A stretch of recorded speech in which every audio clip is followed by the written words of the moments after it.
deep into spring here in Scotland now, and if you know Scottish springs, you'll know that they have a way of sneaking up on you. One day it's grey and bare, and then almost overnight everything is green and alive with life. The evenings are getting long, light lingers until almost 10 o'clock, and there's this feeling in the air like finally there's space to breathe again.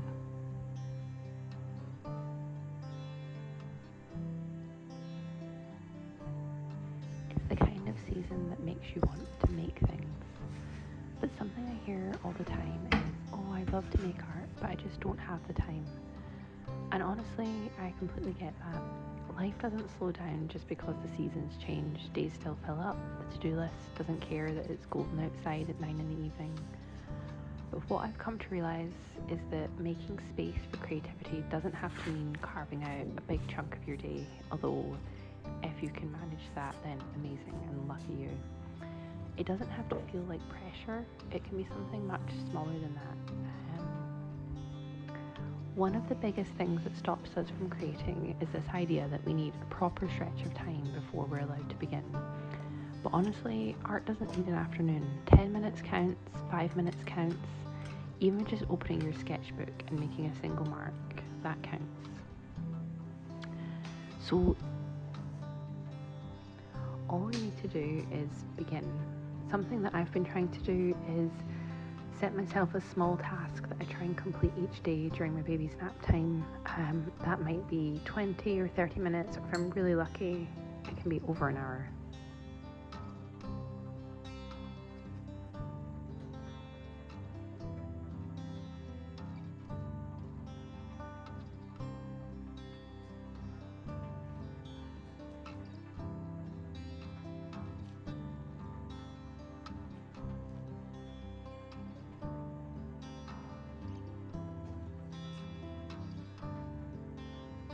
I make it really easy to begin by keeping things where I can see them and really easy to reach. So that might be a sketchbook on your side table or a pen and pencil next to your kettle.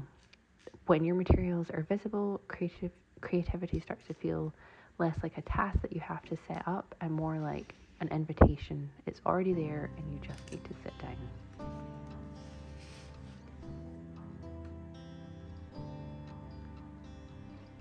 My next tip is to try and attach creativity to something that you already do. So rather than trying to find new pockets of time, which can be very hard, try sharing that time instead. So something that I love to do is to sketch or to paint in the evening when I'm watching TV and unwinding. It feels like such a release for me, and it's become such an enjoyable habit.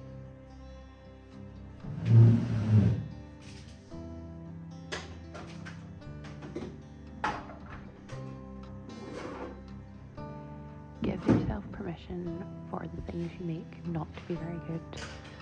At the moment I'm working on sewing a nappy bag, which I've never made before. I'm not using a pattern and I can already tell it isn't turning out perfectly.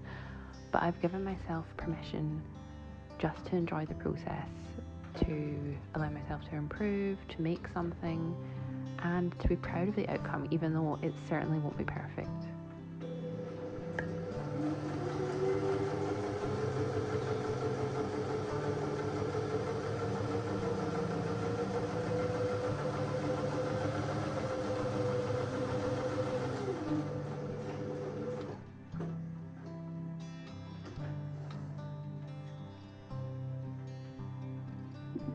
I think that leads into my next point, which is that being creative is also about giving yourself permission just to be. So the permission to do something just because you enjoy it, not because someone else says you should do it, or they will see it, or because it's useful or will take you anywhere.